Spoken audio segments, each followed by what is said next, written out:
We have team coverage of the aftermath of the storm. Chief Meteorologist Steve LaPointe has more on the tornado that ripped through. Meteorologist Craig Adams is with the team that just classified this storm as a tornado. He's live in Duanesburg.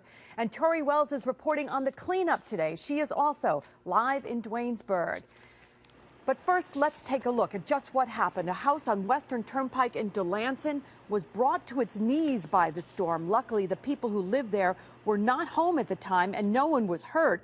The house, though, was destroyed. The other iconic picture from the storm was of this tractor trailer rollover yesterday on I-88, which backed up traffic during the evening commute. Just minor injuries in that one. And the strong winds ripped the side off this garage at the Duanesburg Volunteer Ambulance Corps building. Again, luckily, no one was inside at the time.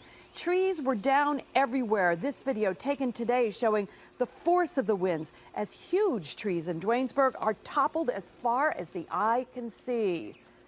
We talked yesterday about the suddenness and the severity of this storm, Steve, and I know the intensity and really the ferocity of this thing even awed you as a seasoned meteorologist. Yeah, it absolutely did. The atmosphere can be a very, very humbling thing. In the morning, the indications were there. We'd see a couple of strong storms and there'd be a hail potential, but something of this magnitude really wasn't indicated. There's going to be a lot of study going into it, and there are some clues as to why it happened. I'll be talking about that more in our later newscasts coming up today. I want to show you this radar picture. This was as the storm. This is a high-resolution radar picture just as the storm had gone through the Delancey and Duanesburg area. That is a likely debris ball where I've got the spinning tornado symbol there. That is a high reflectivity area, and what had happened was the tornado, in hitting those trees, lofted some of that debris, so it became very reflective for a short time to the radar. That inflow notch, a classic Hook Echo supercell storm, very powerful as it was moving into Albany County. Our meteorologist Craig Adams is out with the National Weather Service damage survey teams who have confirmed this to be a tornado. We'll learn later today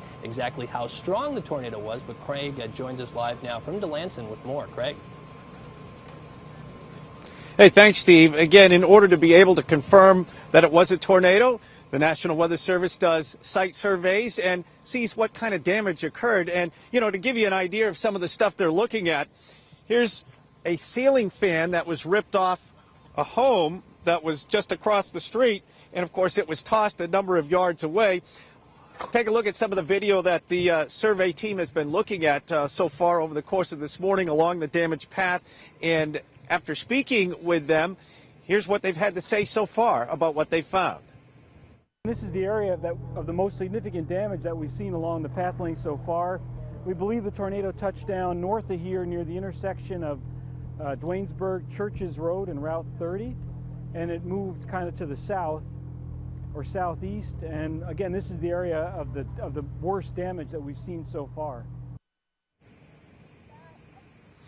So essentially, they're going to continue the survey this afternoon, come up with a rating classification as to determine how high the winds reached during the tornado as it moved through these areas of Schenectady County and also into a portion of Albany County as well before lifting up.